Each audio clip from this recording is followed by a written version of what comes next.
थोड़ा सा मैं इसको ऊपर लेके आई हूँ, वो अभी निकल जाएंगे। और मेरे दिल में तो बहुत बड़ा पत्थर लगा। सो मिस्टर जो इज हियर। हेलो गाइस, तो आज मैं आप लोगों के साथ बहुत ही इमोशनल एक स्टोरी शेयर करने वाली हूँ। तो आज हम लोग वेट लॉस के बारे में या डाइट के बारे में कोई बात नहीं करेंगे। ये जो स्टोरी है ये मैंने पहले भी आप लोगों के साथ शेयर किया था। जिनको पता है बेला के बारे में उनको सारी स्टोरी पता है ऑलरेडी। अगर आप लोग को बेला के बारे में नहीं पता है तो ये वीडियो जरूर पूरा देख लेना। पर अभी भी मैं आप लोगों को थोड़ा सा बताऊंगी पहले शॉर्ट में। तो बेला इज अ लैब्राडोर डॉग जिसके साथ बहुत ही इमोशनल स्टोरी जुड़ी है मेरी। तो बजरंगी भाईजान तो सब लोगों ने देखा है। तो बजरंगी भाईजान के लिए जैसे मुन्नी थी वैसे मेरे लिए बेला है। काइंड ऑफ सेम स्टोरी है। तो मैं आप लोगों को शॉर्ट में बताती हूँ। मैं जिस सोसाइटी में रहती हूँ वहाँ पे 70 रॉ हाउसेस है, मीन्स 70 विलाज है। हम लोग 69 नंबर विला में रहते हैं। तो बेला रहती थी 22 नंबर विला में विथ हर कोरियन डैड। तो बहुत सारे डॉग हमारे सोसाइटी में रहते हैं पर बेला सबसे ज्यादा स्पेशल थी मेरे लिए। आप सबको पता है कि मेरे पास एक बीगल है, हमारा प्यारा सा लड्डू। और एक चीज मैं बता दूं, ये 1.5 साल पुरानी बात मैं कर रही हूँ। बीच में बहुत कुछ हुआ है, मैं आप लोग को पूरा बताने वाली हूँ। तो 1.5 साल पहले मेरी मुलाकात हुई बेला और बेला के डैड के साथ। नॉर्मली जैसे कि मैं पार्क में ले जाती थी मेरे लड्डू को घुमाने के लिए, तो वो भी उसी टाइम लेके आते थे बेला को। बेला के डैड से मेरी ज्यादा बातचीत नहीं होती थी क्योंकि वो किसी से भी बात नहीं करते थे। इसका रीजन ये था कि ना उनको हिंदी प्रॉपर आती थी ना उनको इंग्लिश प्रॉपर आती थी। उनको सिर्फ कोरियन लैंग्वेज ही आती थी अच्छे से। तो वो कम्युनिकेट नहीं करते थे किसी के साथ, बस हाय हेलो कर देते थे मुझे। बट एक दिन क्या हुआ, मैं लड्डू को लेके घूम रही थी और मैं घर पे वापस आ रही थी और वो मेरे पीछे पीछे पीछे पीछे आ रहे थे। और मुझे लग रहा था कि शायद वो मुझसे कुछ बोलने वाले हैं, कुछ पूछने वाले हैं,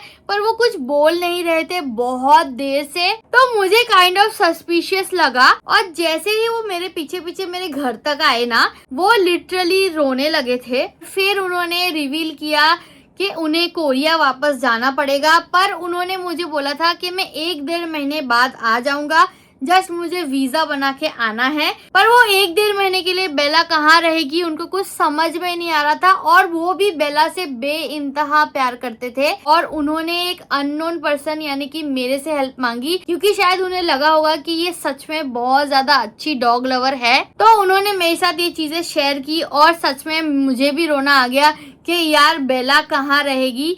तो मैंने बहुत ज्यादा हिम्मत करके मेरे घर वालों से थोड़ा सा डिस्कस करके मैंने बोला कि मुझे हेल्प करनी है, चलो बेला को रख लेते हैं हम लोग। उसके बाद तो वो आ ही जाएंगे तो बेला को वो ले जाएंगे, 1-1.5 महीना कोई बड़ी बात नहीं है। तो मैंने बेला को रख लिया और वो फाइनली कोरिया चले गए। पर उसके बाद 1 महीना हो गया, 2 महीने हो गया, वो वापस नहीं आ रहे थे। उनका कॉन्ट्रैक्ट था 5 साल का जिस कंपनी के साथ, उन्होंने वो बीच में ही खारिज कर दिया। और ये जेन्युइनली उनके साथ हुआ है क्योंकि उनके कॉलीग से भी मेरी बात हुई है। और जब भी मेरी उनसे बात होती थी वो सिर्फ रोते रहते थे कि मैं नहीं आ पा रहा हूँ, मेरा आने का सिर्फ एक ही रास्ता है कि मुझे न्यू जॉब ढूंढना पड़ेगा। तो मुझे और मेरे घर वालों को ये समझ में आ चुका था कि 99.99% ये चांसेस है कि वो वापस इंडिया नहीं आने वाले हैं। तो बेला को हमें ही रखना पड़ेगा। ये काफी ज्यादा टफ डिसीजन था क्योंकि हम सब लोग वर्किंग हैं। मैं काम करती हूँ, मम्मी काम करती है, मेरा भाई बिजी रहता है, मेरे हस्बैंड बिजी रहते हैं। तो ऑलरेडी हमारे पास एक डॉग था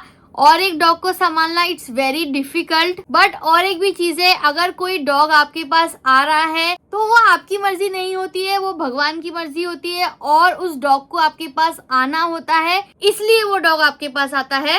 तो बेला की हम बहुत अच्छे से टेक केयर कर रहे थे, बहुत प्यार हो चुका था बेला से क्योंकि बेला थी ही ऐसी। 4 महीने हो गए, 5 महीने हो गए, 6 महीने हो गए, 7 महीने हो गए, उसके बाद 10 महीने हो गए। तो रेगुलर बेला और लड्डू के चेकअप के लिए हमारे घर पे एक डॉक्टर आते थे। तो उनको ना बहुत सारी इंक्वायरीज आती रहती है डॉग्स के लिए, अडॉप्शन के लिए। उन्होंने हमें बहुत बार बोला था अगर आपको बेला को देना है किसी को तो आप मुझे बता सकते हो, मैं हेल्प कर सकता हूँ। पर हम लोग उस माइंडसेट में नहीं थे कि हमें बेला को दे देना है या ऐसा कुछ, हमने कुछ भी नहीं सोचा था। डॉक्टर ने हमें एक दिन फोन किया और बोला कि एक इंसान है जो बेला को लेना चाहता है, अडॉप्ट करना चाहता है, और उस इंसान की सिचुएशन और वो जो कोरियन अंकल थे उनकी सिचुएशन बहुत ज्यादा मिलती जुलती थी। यानी कि कोरियन अंकल भी सिंगल पर्सन थे और वो भी सिंगल रहते थे, और बेला हमेशा से एक सिंगल पेरेंट के साथ रही है। उनके बारे में हम लोगों ने सब कुछ जाना पहचाना। तभी भी हम लोग श्योर नहीं थे कि हमें बेला को देना चाहिए या नहीं देना चाहिए। तब तक 10 महीने हो चुके थे,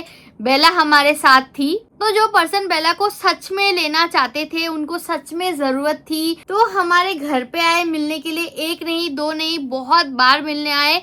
हमने देखा बेला के साथ उनका बिहेवियर, मतलब बहुत सारी चीजें हमने जज की, और फाइनली हमने डिसाइड किया कि चलो हम लोग बेला को कुछ दिन उनके पास रख के देखते हैं। हम बेला को सुबह छोड़ के आते थे और शाम को लेके आ जाते थे, और बेला बहुत ज्यादा खुश रहती थी उनके साथ, क्योंकि वो सिंगल थे और बेला को ऐसे ही पेरेंट्स की आदत थी। तो हम लोगों ने डिसाइड किया कि चलो बेला को दे देते हैं। पर एक कंडीशन थी कि बेला से हम रेगुलर मिलते जुलते रहेंगे, और बहुत ही आसान था ये, क्योंकि हमारे घर के जस्ट 5 मिनट की दूरी में ही बेला गई थी। उसके बाद 6 महीने बेला उनके साथ थी, और 6 महीने में 3 महीने वो हमारे साथ थी, क्योंकि जिनके पास वो गई थी वो हमेशा ट्रैवल करते रहते थे, मतलब मंदिर वगैरह विजिट करते रहते थे। तो महीने में 10-12 दिन वो नहीं रहते थे।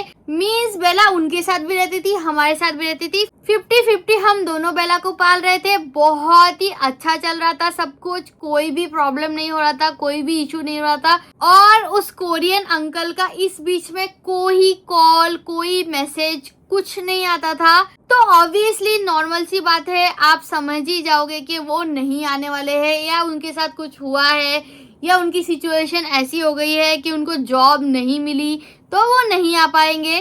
तो हम लोगों ने तो ऐसे ही सोच लिया था।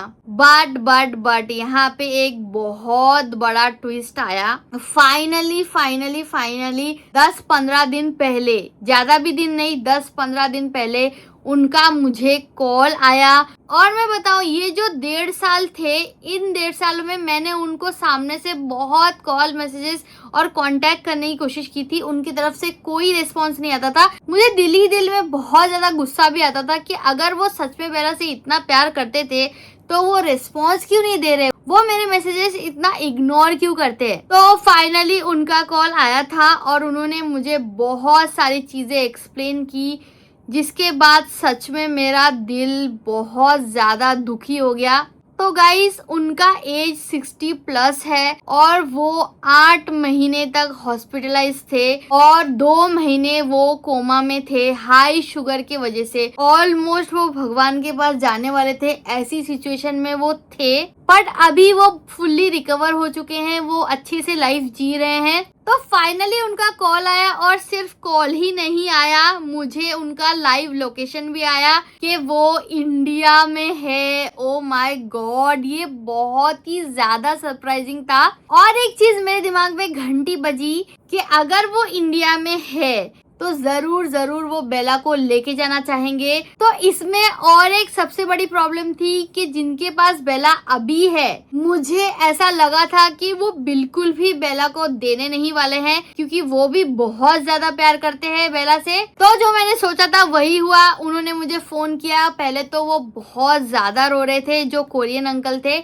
उनका नाम मिस्टर चो है। तो मिस्टर चो बहुत ज्यादा रो रहे थे कि अब मैं वापस आ चुका हूँ, मुझे बेला चाहिए, मैं नहीं रह सकता अकेले बेला के बिना, और मैं इंडिया में आया हूँ 5 साल के लिए। तो और एक क्वेश्चन मेरे दिमाग में आया, अगर आप 5 साल के लिए आए हो और उसके बाद अगर आप फिर से कोरिया चले गए या फिर दूसरी कंट्री चले गए तो बेला का क्या होगा? तो उन्होंने बोला, इस बार मैं बेला के बिना कहीं नहीं जाने वाला हूँ, अगर मैं कोरिया भी जाऊंगा तो बेला के साथ ही जाऊंगा। तो चलो, ये सब बहुत अच्छी बातें हो गई। अब आया मुश्किल टाइम, जब मुझे बेला के करेंट पेरेंट के साथ बात करना था कि ऐसा है, क्या करना है, क्योंकि उन्हीं का डिसीजन होने वाला था, क्योंकि वो मेन पेरेंट थे अभी। तो मैंने उनको समझा के बात किया, वो भी बहुत ज्यादा अच्छे थे। तो बहुत सारी बातचीत होने के बाद उन्होंने बोला कि नहीं बेला को दे देना चाहिए, क्योंकि बचपन से वो मिस्टर चो के साथ थी। ऑब्वियसली बहुत ही ज्यादा अटैचमेंट है दोनों को एक दूसरे से, तो अच्छा यही है कि वो बेला के साथ ही रहे और बेला उनके साथ रहे। और कहीं ना कहीं दिल ही दिल में मुझे भी ऐसा लगता था कि काश मिस्टर चो वापस से आ जाए। तो भगवान ने हमारी सुनी, पर काफी ज्यादा लेट सुनी भगवान ने। मिस्टर चो फाइनली मेरे घर आए बेला को लेने के लिए गाइस। ओ माय गॉड, क्या मोमेंट था वो, बहुत ज्यादा इमोशनल मोमेंट था। आप लोग वो वीडियोस देखोगे तो आप लोग भी फील कर पाओगे। और मेरे दिल में तो बहुत बड़ा पत्थर लगा, क्योंकि बेला जब जा रही थी बहुत ज्यादा पेनफुल था मेरे लिए, बहुत ज्यादा। मैं ये चीज एक्सप्लेन नहीं कर सकती। आज 3 दिन हो गए बेला को जाके, पर अभी भी मैं वो गम भूल नहीं पा रही हूँ। उसका चेहरा, उसके कान, उसका मस्ती, मैं कुछ नहीं भूल पा रही हूँ। क्योंकि अगर आप लोग डॉग लवर हो तो आप लोग ये फीलिंग समझ सकते हो। और मुझे ये पता था कि बेला अगर चली गई तो मैं उसको कभी भी जिंदगी में नहीं देख पाऊंगी। तो मिस्टर चो अभी राजस्थान में है और बेला को वो बाई कार राजस्थान लेके गए हैं। और सबसे इमोशनल चीज, जाते जाते बेला का मैंने एक छोटा सा मेमोरी मेरे साथ रख लिया है और ये जिंदगी भर मेरे पास रहेगा। ये जब जब मैं देखूंगी बहुत ज्यादा इमोशनल हो जाऊंगी। 1% भी मुझे अगर बेला से मिलने का चांस मिला तो मैं बिल्कुल उसको गवाऊंगी नहीं। अगर वो कोरिया भी चली गई तो भी मैं उससे मिलूंगी। तो गाइज यही थी बेला की, मिस्टर चो की और मेरी स्टोरी। तो आप लोग देखो बेला अपने पापा से इतने साल बाद कैसे मिली। तो मैं मिलूंगी आप लोगों को नेक्स्ट वीडियो में। अभी रात के बज रहे हैं 3 और अभी हम लोग जा रहे हैं मिस्टर चो को रिसीव करने रेलवे स्टेशन में। बहुत ही मैं एक्साइटेड हूँ जब वो बेला से मिलेंगे तो दोनों का रिएक्शन देखने के लिए। So Mister Cho is here and we will meet Bella soon. तो अभी हम लोग लेके आ चुके हैं बेला के पापा को और अभी हम लोग बेला का रिएक्शन देखेंगे। पहचान गई। Oh my God, oh my God, dancing dancing. पापा पापा बहुत ही ज्यादा इमोशनल मीटिंग हो रहा है। उनके लिए हम लोगों ने ब्रेकफास्ट रेडी किया है। हमें पता नहीं है कि वो क्या खाते हैं क्या नहीं खाते, पर मम्मी ने अपने हिसाब से किया है। आई होप उनको अच्छा लगे। वो फॉरेनर है तो हमारा थोड़ा बनता है कि हम उन्हें अच्छा फील कराए। Sir chhola bhatura is nice. तो इनका फेवरेट है छोला भटूरा, बहुत शौक से खा रहे हैं। तो मम्मी ने इनके लिए चिकन फ्राई भी बनाया है। लग तो रहा है कि काफी अच्छा लग रहा है इनको। तो अभी जाने का वक्त हो चुका है इन लोगों का। सो गाइस बेला अभी जा रही है और मैं अपने आप को कंट्रोल नहीं कर पा रही हूँ। थोड़ा सा मैं इसको ऊपर लेके आई हूँ, वो अभी निकल जाएंगे। बहुत ज्यादा अटैचमेंट हो गया मुझे इससे। मिस्टर चो भी इससे बहुत प्यार करते हैं और मुझे पता है कि मुझे इस टाइम पे रोना नहीं चाहिए, बहुत ज्यादा खुश होना चाहिए, क्योंकि फाइनली बेला अब सच में खुश रहेगी। बट मैं क्या करूं, मुझे पता है कि अब बेला से मैं नहीं मिल पाऊंगी कभी भी। अगर मैं किसी दिन जयपुर गई, राजस्थान गई, या पता नहीं वो कहाँ होंगे, कब कहाँ होते हैं मुझे नहीं पता। अगर लाइफ में कभी ऐसा कोइंसिडेंस बना कि मैं इसे मिल पाई तो जरूर जरूर जरूर मिलूंगी। ये मेरे साथ 1.5 साल थी, बहुत अच्छा टाइम था। ये जो फीलिंग है ये सिर्फ और सिर्फ एक डॉग लवर ही समझ सकता है। बाय बेला, खुश रहना हमेशा बेटा। तो चलो इसको बाय बाय कर लेते हैं। मेरी बेला जा रही है बोरिया बिस्तर लेके। Bye bye sir. Bye bye Bela, bye, I love you.